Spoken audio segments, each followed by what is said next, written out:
बिजली निजीकरण को लेकर के अब लगातार प्रदर्शन बढ़ता जा रहा है। आज राजधानी लखनऊ में एक बार फिर विद्युत कर्मचारी संघर्ष समिति के द्वारा प्रदर्शन किया जा रहा है। इसको लेकर के तमाम जो लोग यहाँ पर हैं वो इकट्ठा हो रहे हैं। सबके हाथ में पोस्टर है, बैनर है, जिन पर लिखा हुआ है निजीकरण बंद करो, पूर्वांचल और दक्षिणांचल डिस्कॉम के निजीकरण का प्रस्ताव वापस लो, निजीकरण का प्रस्ताव वापस लो। आपको बता दें कि इसको लेकर के जो प्रस्ताव पास किया जा रहा है उसको कहना है, साफ तौर पर इन संघर्ष समिति के लोगों को कहना है कि जो निजीकरण की बात कही जा रही है उत्तर प्रदेश सरकार द्वारा, इसे नहीं होने दिया जाएगा। इसको लेकर के तमाम जो जिले हैं उसमें प्रदर्शन किया जा रहा है। शैलेंद्र दुबे के नेतृत्व में ये प्रदर्शन किया जा रहा है। आप साफ तौर पर देख सकते हैं कि इनकलाब जिंदाबाद के नारों से इस वक्त जो प्रदर्शन का पंडाल है ये गूंज रहा है। लगातार जो लोग हैं वो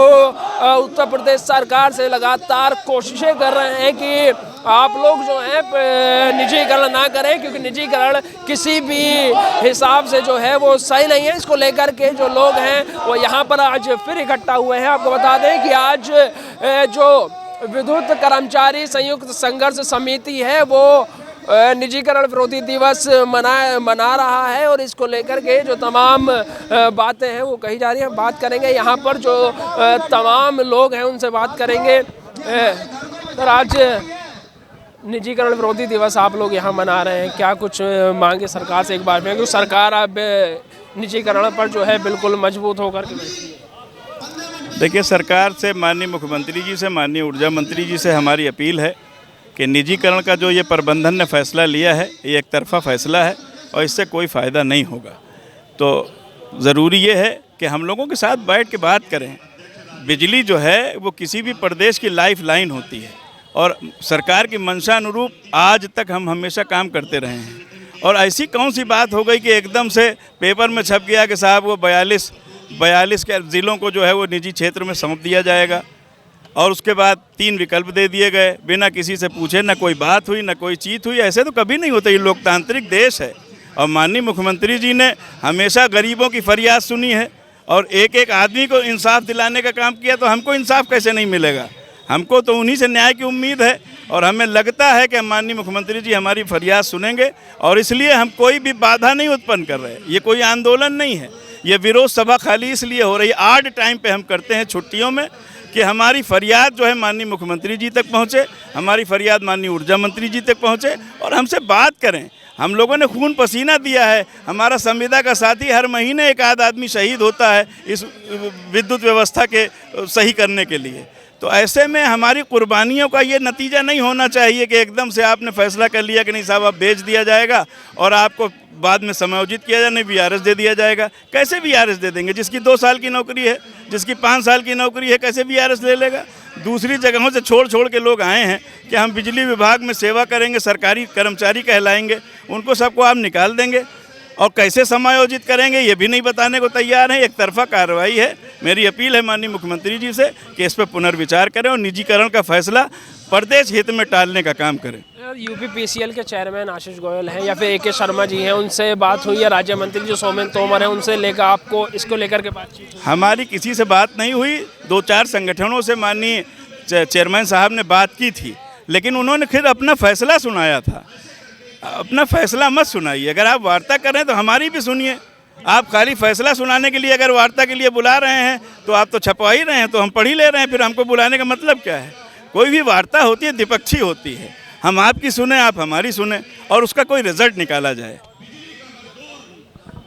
सरकार के इस 16 दिसंबर से जो है विधानसभा शुरू है, इस प्रस्ताव को जो है कैबिनेट में भी लाया जा सकता है। अगर कैबिनेट में लाया जा सकता है तब आप लोग अगला कदम क्या होगा? भाई देखिए, फिर हम अपनी रणनीति तय करेंगे, संघर्ष समिति तय करेगी कि क्या करना है। कि हमारी फरियाद जब नहीं सुनी जा रही है तो हमारा कौन सा तरीका होगा। हम जो भी तरीका अपनाएंगे गांधीयाई तरीका होगा। हमारा मकसद कभी भी किसी उपभोक्ता को परेशान करना या बिजली बाधित करना नहीं है। हमारी फरियाद सुन ली जाए और हमें आश्वस्त कर दिया जाए कि साहब ये निजीकरण इसलिए ज़रूरी है। हमने तो जहाँ जहाँ निजीकरण देखा, चाहे वो उड़ीसा हो, चाहे वो दिल्ली हो, चाहे वो हम महाराष्ट्र हो, किसी को कोई फ़ायदा हुआ नहीं। यहीं आगरा में आप देख लीजिए, फ्रेंचाइजी दी गई है गोइनका को, टोरेंट को, और एक भी हमारा आदमी नहीं समायोजित किया गया। यहाँ पे टांडा चला गया एनटीपीसी को, एक भी कर्मचारी नहीं समायोजित किया गया। ग्रेटर नोएडा है, ग्रेटर नोएडा का पैसा हम नहीं ले पा रहे हैं, उसके लिए हम सुप्रीम कोर्ट तक गए हैं उसको लेने के लिए, क्योंकि 23 में उसका एग्रीमेंट ख़त्म हो गया है। वो जब एक तरफ तो आप अपने में मिलाने की बात कर रहे हो, दूसरा इधर बेचने की बात कर रहे हो, दोनों बातें कैसे हो सकती हैं? चलिए बहुत धन्यवाद। तो ये तमाम लोग जो भाई उनसे बात की हैं और लोगों से बात करेंगे। भैया जो आज आप यहाँ निजीकरण विरोध दिवस मना रहे हैं, सरकार जो है बिजली को निजीकरण के तमाम जो प्रयास है वो कर रही है, क्या कहेंगे? देखिए, सरकार हो या सरकार को गुमराह करने वाला प्रबंधन, आज की तारीख में जनता को, जनता के पैसे को मात्र एक बिजनेस या बिजनेस मॉडल समझती है।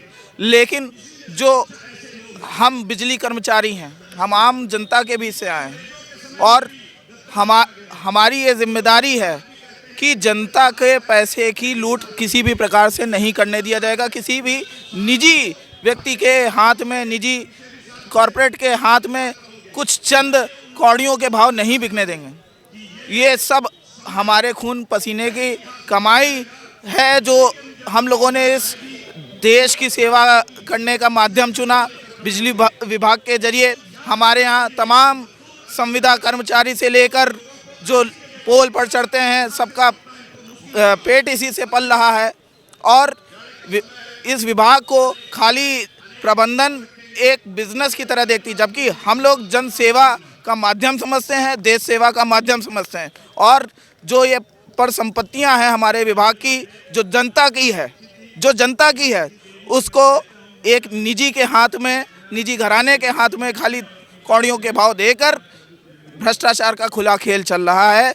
ये आज के तारीख में प्रबंधन धूल झोंक रहा है सरकार की भी आंख में कि जो है इससे फ़ायदा हो जाएगा। इससे किसी भी प्रकार का फ़ायदा नहीं होगा। आम किसान, गरीब मजदूर जिसको 24 घंटे बिजली मुहैया कराने के लिए बिजली कर्मचारी ने कोरोना काल से लेकर आज तक का सेवा करी और आज भी कर रहा है, अपनी जान हथे। इस प्रकार से यूपीपीसीएल के चेयरमैन है वो कह रहे हैं कि अगर निजीकरण होता है तो इसमें उपभोक्ताओं का फायदा होगा, जो कर्मचारी हैं उनकी कोई छटनी नहीं होगी उनके, बल्कि उन्हें फ़ायदा होगा। तो इसके किस प्रकार देखते हैं? सर, किस प्रकार से ये वो दावा कर सकते हैं? क्योंकि जब प्रबंधन को छोड़िए, जो श्री आशीष गोयल जी हैं उनकी तो बात की बात आती है। जब ऊर्जा मंत्री AK शर्मा जी ने भी यह वादा किया था मीडिया के सामने, जब पिछला आंदोलन हुआ था कि सारी मांगे पूरी करी जाएंगी, और बाकायदा एक उसका लिखित प्रेस के सामने या जो है उन्होंने कहा था कि सारी बातों को लिखित रूप में मैं स्वीकारता हूं। और उसके थोड़े ही दिन में, 1 से 2 दिन नहीं बीता और वो अपनी बात से पलट गए कि मैंने ऐसा कब किया, कब कहाँ किया। तो चेयरमैन साहब के ऊपर कैसे विश्वास किया जा सकता है? तो तमाम लोगों से हमने बात की जिनका साफ तौर पर कहना है कि निजीकरण किसी भी तरीके से हम लोग स्वीकार नहीं करेंगे। निजीकरण उपभोक्ता समेत जो कर्मचारी संघ है या कर्मचारी जो इस वक्त कार्यरत हैं उनके लिए भी जो बेकार है वो साबित होगा। बहरहाल अब उत्तर प्रदेश सरकार इस पर क्या डिसीजन लेती है ये देखने वाली बात होगी। लखनऊ से कैमरा पर्सन नीरज साहू के साथ नावेद माजिद, NTV निष्पक्ष। देश विदेश की ताज़ा खबर पाने के लिए हमारे चैनल NTV निष्पक्ष को सब्सक्राइब करें व बेल आइकन दबाना ना भूलें।